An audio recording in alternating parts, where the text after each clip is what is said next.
আপনাদের স্বাগত জানাই আমি আমার কথা শুনবার জন্য। যেখানে যাই, যার সঙ্গে দেখা হয়, সবাই আমাকে একটাই প্রশ্ন করেন এবং মনে হয় যে এই 17-18-20 কোটি মানুষের দেশে আমি একা এই বিষয়ে। ভাই, নির্বাচনটা হচ্ছে তো, আপনি এখন কি মনে করেন? অনেকের মধ্যে এই প্রশ্ন আছে, নির্বাচন হবে কি হবে না, সংশয় আছে। কিন্তু সবাই আমাকে জিজ্ঞেস করেন এই কারণে যে এই বিষয়ে আমি কনসিস্টেন্টলি কথা বলছি। আমি বহু আগে নির্বাচন চেয়েছি, ডিসেম্বরের মধ্যে নির্বাচন হওয়াটা দরকার ছিল, বলেছি বিলম্বে হলে সমস্যা হবে। লন্ডনে যখন মিস্টার তারেক রহমান এবং প্রফেসর মোহাম্মদ ইউনূসের মধ্যে বৈঠক হলো, তারা ফেব্রুয়ারিতে নির্বাচন নিয়ে গেলেন। আমি তখন থেকে বলছি যে আমার কাছে সেটা খুব ভালো মনে হয়নি এবং আমার কাছে মনে হয়েছে যে বিএনপির চেয়ারম্যান এখন, তখনকার ভারপ্রাপ্ত চেয়ারম্যান তারেক রহমান ভালনারেবল। আমি কি সেখান থেকে সরে যাচ্ছি? নির্বাচনের তো মাত্র আর কয়েকটা দিন। অনেকে বলে ভাই কিছু তো হচ্ছে না, আমি সরে যাই। আমি আবেগ দিয়ে বিষয়গুলোকে দেখার চেষ্টা করি। আমি রাজনীতির ছাত্র, রাজনীতির সঙ্গে আমার ঘর সংসার, এর বাইরে আমার অন্য কোনো কাজ নেই। আমি জাতীয় আন্তর্জাতিক রাজনীতির খোঁজ খবর রাখার চেষ্টা করি, বিশ্লেষণ করবার চেষ্টা করি এবং সেই সব কারণে, এবং আমার যেহেতু কোনো স্বার্থ নেই, অনেকে যেটা নিজে করতে চান, নিজে হতে চান, তার অনুকূলেই সব চিন্তা করেন, বাইরে আউট অফ দ্য বক্স চিন্তা করতে পারেন। ঘটনা ঘটতে খুব বেশি প্রতিদিন ঘটতে হয় না। আপনাদের কয়েকদিন আগের কথাই তো, এক ওসমান হাদির মৃত্যুকে কেন্দ্র করে কি ঘটলো বাংলাদেশে, এরকম কটা ঘটনা আপনি হজম করতে পারবেন। আর যদি মনে করেন যা হয়, যত মানুষ মারা যায়, কফিনের মিছিল হোক, আমরা আমাদের লক্ষ্যে পৌঁছতে পারবেন কিনা আমার এখন সংশয় আছে। বাংলাদেশে এই যে দেশি বিদেশি অনেকের কথাবার্তা নিয়ে এখন আলোচনা হচ্ছে না, অনেক কথাবার্তা আমরা শুনছি। বাংলাদেশে এখন অনেক প্লেয়ার, দেশি এবং বিদেশি, গুপ্ত প্লেয়ার আছে এবং তারা সবাই সক্রিয়। এদের মধ্যে অনেক নটোরিয়াস এলিমেন্ট আছে। কে কখন কোন দিক থেকে কি করছে আপনি কিচ্ছু বুঝতে পারবেন না। কোনটা জামাত, কোনটা বিএনপির বিদ্রোহী, আর কোনটা আওয়ামী লীগ, পতিত আওয়ামী লীগ, কিচ্ছু বুঝতে পারবেন না। ঘটনা ঘটায় একজন, নাম হয় আরেকজনের, ঘটাবে একজন, সামনে আনা হবে আরেকজনকে। আমি আসলে এখন পর্যন্ত আজ 12ই ফেব্রুয়ারি নির্বাচনটা দেখি। তবে রাজনীতিতে, সমাজ বিজ্ঞানে ওই পিওর ম্যাথমেটিক্সের মতো 2+2 4 হবে, এটা সবসময় হয় না। হ্যাঁ, অনেকেই আমাকে এখনো বলেন, এই তোমার প্রেডিকশন ভুল হয়ে গেলে তুমি তো ক্যারিয়ার শেষ। আমি মনে করি যে বিষয়টা এইরকম নয়। আমি দেখি না, আবারও বলি, আর নির্বাচনটা যদি হয়ও, ইতিহাসের উৎসব মুখোশেরা নির্বাচন, ইতিহাসের সবচেয়ে নিকৃষ্টতম নির্বাচন এটা হবে। তখন যারা বলবেন ভাই নির্বাচন তো হয়ে গেল, তারাই বলবেন ভাই না হওয়ার চেয়ে না হওয়াটা ভালো, এবং ফলাফল সবার জন্য সুখকর নাও হতে পারে। যে যা ভাবছেন ফলাফলটা সেরকম নাও হতে পারে। এটাও একটা ইঞ্জিনিয়ার্ড ইলেকশন হতে পারে।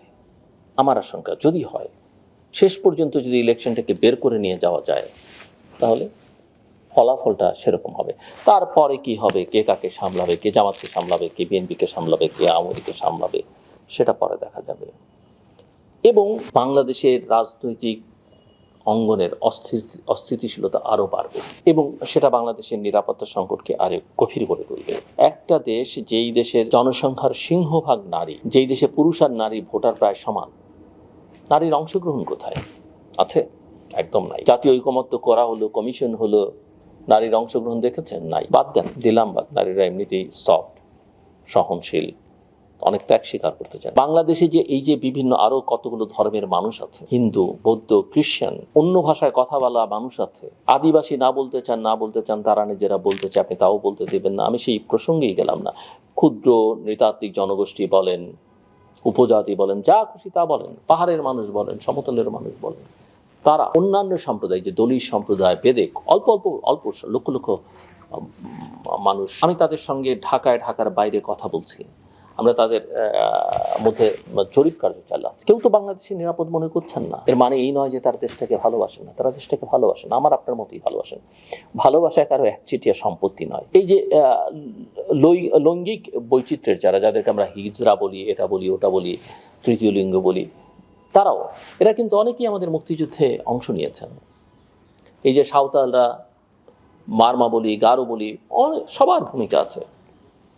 কিন্তু এরা, আমরা যেটা দেখতে পাচ্ছি যে, এবং ঘটনা তো ঘটেছে, গত 17 মাসে তাদের উপরে অনেক অত্যাচার, নিপীড়ন হয়েছে। আগে যে হয়নি এই কথা বলছি না আমি, কিন্তু অগাস্টের পরে 24-এর পরিস্থিতি ভিন্ন হবার কথা ছিল, হচ্ছে না। এরা কি ভোট কেন্দ্রে যাবে, যেতে পারবে? ভোট কেন্দ্র থেকে বাড়িতে ফিরতে পারবে? ভোটের আগে বাড়িতে নিরাপদে থাকতে পারবে, ভোটের পরে থাকতে পারবে, এই গ্যারান্টি কেউ দিতে পারছেন না, দিতে পারবেন না। কারণ আমরা তো দেখছি ঢাকা শহরের মধ্যে একটার পর একটা বাড়ি, অফিস, এমনকি পত্রিকার সবচেয়ে প্রভাবশালী দুটো পত্রিকার অফিস পুড়ে গেল, কেউ কোনো নিরাপত্তা দিতে পারেননি। তো পরে আপনি সহানুভূতি, দুঃখ প্রকাশ এগুলো করতে পেরেছেন, থামাননি, থামানোর চেষ্টা করেন। দেশে এতগুলো সংখ্যালঘু রিলেটেড ঘটনা ঘটলো, প্রধান উপদেষ্টা বিবৃতি দিয়ে বললেন এর মধ্যে মাত্র অল্প কয়েকটি সাম্প্রদায়িক কারণে হয়েছে। আমার কথা হচ্ছে সাম্প্রদায়িক কারণে হোক বা যে কোনো কারণে এই ঘটনাগুলো ঘটলো কেন, ঘটবে কেন, ঘটলে তার প্রতিকার কী হয়েছে।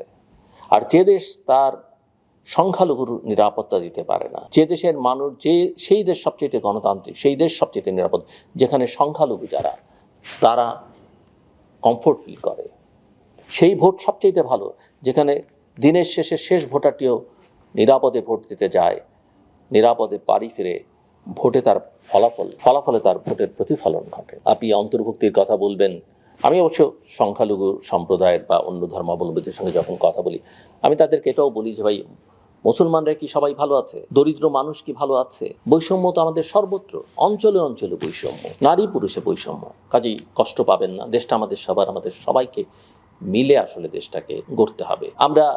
আমি ইলেকশন, আমরা দিনের ভোট রাতে হয়েছে, এক পেশে নির্বাচন হয়েছে, বিনা ভোটে 154 জন নির্বাচিত হয়েছে, ওয়েল ইঞ্জিনিয়ার্ড একটা ইলেকশন হয়েছে, সেগুলো নিন্দা সমালোচনা করে। কিন্তু আমরা তো অবস্থার বদল চেয়েছি। সেই বদল কি হলো? সবাই কি ভোট দিতে পারবে? সবাইকে নির্বাচনে দাঁড়াতে পেরেছে? আপনি তো তাকে অপরাধের কারণে আইনিভাবে, আইনসিদ্ধভাবে প্রক্রিয়ার বাইরে রাখতে পারেননি। এটা নির্বাহী আদেশে। এই মানুষগুলো কোথায় যাবে? ভোট কেন্দ্রে গেলেই কি সে তার পছন্দের প্রার্থীকে খুঁজে পাবে? এগুলো বললে আপনি আমাকে ফ্যাসিস্টের দোসর বলতে পারেন, কিন্তু সরি, আমি দোসর না। যার বিবেচনা আছে, ইতিহাস যার জানা আছে, তিনি জানেন কি পরিমাণ সাফার করেছি, কি পরিমাণ চ্যালেঞ্জ ছুড়ে দিয়েছি, কি পরিমাণ প্রতিবাদ করেছি। কিন্তু সত্য তো আপনাকে সবসময় বলতেই হবে। অন্যায়কে অন্যায় দিয়ে মোকাবেলা করা যায় না, অপরাধকে অপরাধ দিয়ে মোকাবেলা করা যায় না, অন্ধকারকে অন্ধকার দিয়ে আলো বের করে আনা যায় না। এ কথা আমাদের সবাই মাথায় রাখতে হবে। আমি দেখি এক ভয়ঙ্কর সংকটের মধ্যে আমরা, এই সংকট থেকে কিভাবে উত্তরণ হবে আমি জানি না, তবে উত্তরণ জরুরি। এবং আমি বিশ্বাস করতে চাই, এবং আমি বিশ্বাস করি বাংলাদেশের মানুষ নিশ্চয়ই তার লক্ষ্যে পৌঁছবে।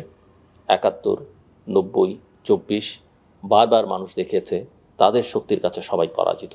আবারও এই অশুভ শক্তি পরাজিত হবে বাংলাদেশের মানুষের কাছে। আমার কথা শুনবার জন্য অসংখ্য ধন্যবাদ। আপনার সবার জন্য শুভকামনা।